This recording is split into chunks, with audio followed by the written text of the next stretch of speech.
G'day and welcome back to the channel.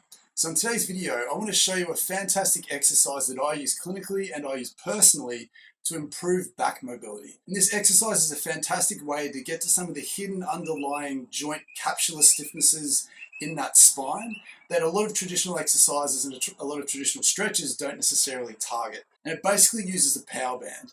Now, I'll link this in the description below in case you want to pick one up. But this is a great exercise that you can do as a substitute for anything with a foam roller, with a lacrosse ball or a tennis ball that we go through on the channel quite regularly. So what we want to do here is we're going to take the power band and attach it to something very, very stable. So in this case, I've got a tree stump. And what we want to do is we want to get you into the band so that the band is across at some part of your lower back. So obviously you can maneuver this around based on where you feel you need it, but just start down the base of that spine. So what you can do here is you can step into that band and then pull the band up just sort of above your hip bones there. And the position that we're going to get you into is this prone position. So if you drop down too far, the band will ride up a little bit. So you can do this on your elbows, but in my instance, because I'm relatively flexible, I can come up into a more extended position. But what I want to get you to do here is find a position to have the band that you feel is a little bit stiff. So it can be a little bit awkward to get into it, but once you've done it a couple of times, it's quite easy. And then all I want you to do is squeeze those glutes and draw your belly button in to put your pelvis and low back in a good position, and then come up as far as you feel comfortable. And you'll feel the band will almost be breaking you in half a little bit in a very respectful and gentle way. But what this is doing is this is biasing some of those joints that are stiff in your low back. Now, obviously, this exercise isn't for anyone that has any spinal, stress issues or spondy type issues. Clearly, this is not for you. But for anyone who just has general stiffness, general tightness, and you're looking to mobilize things, this is a really powerful way to get results relatively quickly. So what I also like to do here is once I've got my glute squeezed, my trunk drawn in, you can twist from side to side, or you can sort of laterally bend from side to side just to bias where you feel you need to be.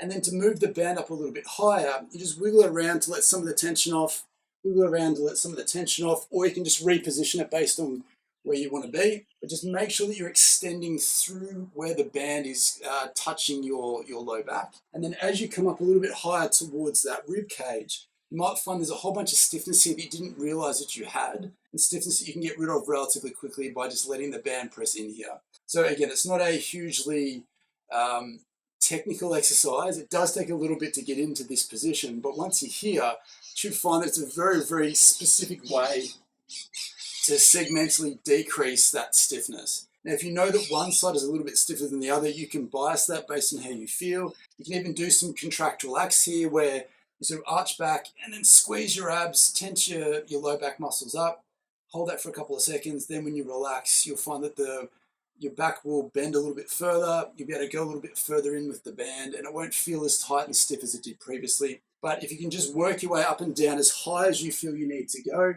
and then consistently try and extend through where the band is. So as the band comes up a little bit higher, towards sort of the middle of your rib cage, you can put your hand on the band a little bit more just to emphasize and increase the amount of tension going through that part of your back. So again, we want to make sure that I'm extending through where the band is. I can change the angle as to where I feel I need to be. You can take a deep breath in because I'm on my rib cage now. This is going to really free up some of that stiff tissue. I can contract, relax again, get my abs to contract, get my trunk to contract.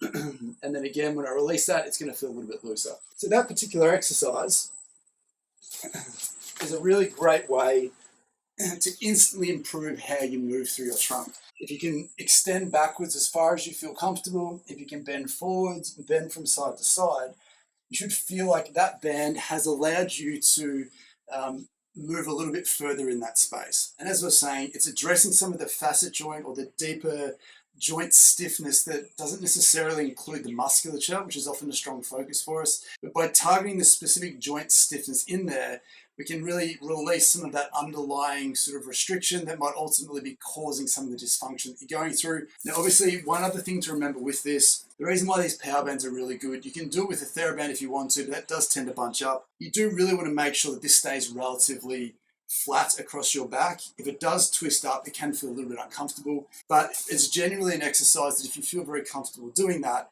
you can get some really strong results very, very quickly. Let me know in the comments down below how you found that. Obviously, if you're concerned about your specific back condition, you have a label to that where there is a spondylolisthesis, a stress fracture, or something like that that is a little bit more volatile, then obviously please speak to someone before you do that. The encouraging thing about this exercise is if you know what level you are having an issue with, if you can find some stiffness above that and find some stiffness below that, as long as you're not directly sort of jamming in through that section, releasing those handbrakes can be quite advantageous for how that specific section functions and feels going forward. But as with everything, you've got to be responsible. Please speak to the relevant parties to make sure that you feel safe doing that. But as I said, it can be a very powerful way to de-stiffen just a basically stiff spine. I hope that was genuinely helpful. With that being said, I'll see you in the next one.